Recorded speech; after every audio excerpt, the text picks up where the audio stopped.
खैर, एक तरफ पीएम मोदी जॉर्जिया मेलोनी की मुलाकात की चर्चा पूरी दुनिया में है, वहीं एक और ग्लोबल मुलाकात पर आज सीधे अमेरिका की नजर थी। हम बात कर रहे हैं रूस के राष्ट्रपति व्लादिमीर पुतिन की 2 दिवसीय चीन दौरे की यात्रा की। देखिए, यहां पर बीजिंग में चीन के राष्ट्रपति शी जिनपिंग ने उनका न सिर्फ ग्रैंड वेलकम किया, दोनों वर्ल्ड लीडर्स में दोस्ती की सबसे मजबूत बॉन्डिंग दिखी, बल्कि रूस और चीन में 20 से अधिक बड़े समझौते हुए हैं।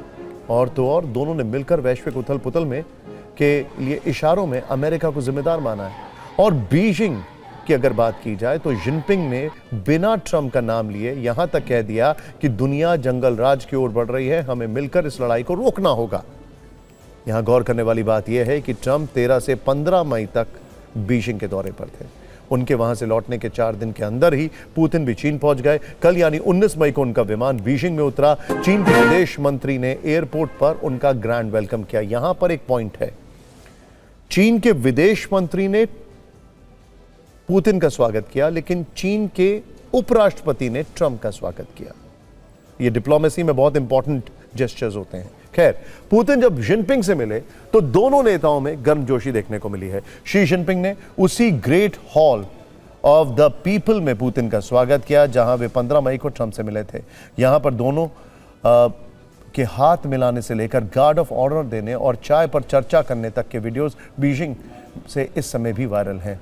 जानकारों का मानना है कि जिनपिंग की ओर से ऐसी गर्मजोशी ट्रंप के दौरे के समय नहीं दिखी थी। पुतिन ने जिनपिंग से मिलते हुए एक चीनी कहावत को भी याद किया। उन्होंने जिनपिंग से कहा, मेरे दोस्त, आपसे एक दिन नहीं मिला तो लगा 3 पतझड़ गुजर गए। पुतिन के इस बयान से आप रूस और चीन की दोस्ती के मायने निकाल सकते हैं। और आज जब दोनों नेताओं ने द्विपक्षीय वार्ता की, जॉइंट स्टेटमेंट दिया, तब भी 2 सुपर पावर्स की बातें सुनकर ट्रंप को बेचैनी जरूर हुई होगी, क्योंकि दोनों की बातचीत के केंद्र में अमेरिका ईरान युद्ध था, खाड़ी से उपजा वैश्विक तेल संकट था और इसी बड़ी समस्या के समाधान पर ही दोनों नेताओं का सबसे बड़ा फोकस था। जिनपिंग ने पुतिन से कहा, युद्ध रोकना जरूरी है, बातचीत से ही समाधान निकाला जा सकता है। पुतिन ने जिनपिंग से कहा, चीन के साथ मिलकर बहुध्रुवीय विश्व पर जोर रहेगा, यानी मल्टीपोलर वर्ल्ड ऑर्डर। जिनपिंग ने कहा कि युद्ध रोकने से ही ऊर्जा संकट दूर होगा, तो पुतिन ने कहा, संकट के बीच रूस चीन का भरोसेमंद ऊर्जा आपूर्ति देश बना रहेगा।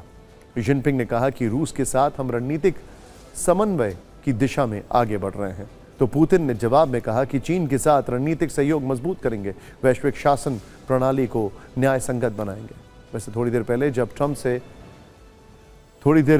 जब ट्रंप से दोनों की मुलाकात पर सवाल हुए तो उन्होंने तंज भरे लहजे में कहा कि जितना शानदार वेलकम उनका चीन में हुआ था, शायद उतना पुतिन का बीजिंग में स्वागत नहीं हुआ। आप इस बयान को कैसे देखते हैं, हम आप पर छोड़ देते हैं। आपको एक चीज समझनी पड़ेगी कि वेनेजुएला और ईरान के जो हालात अमेरिका की वजह से बिगड़े हैं, उससे सबसे ज्यादा नुकसान चाइना का हुआ है।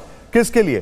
फ्यूल के लिए। और अब रूस के ऊपर उसकी डिपेंडेंसी फ्यूल के लिहाज से ज्यादा बढ़ गई है।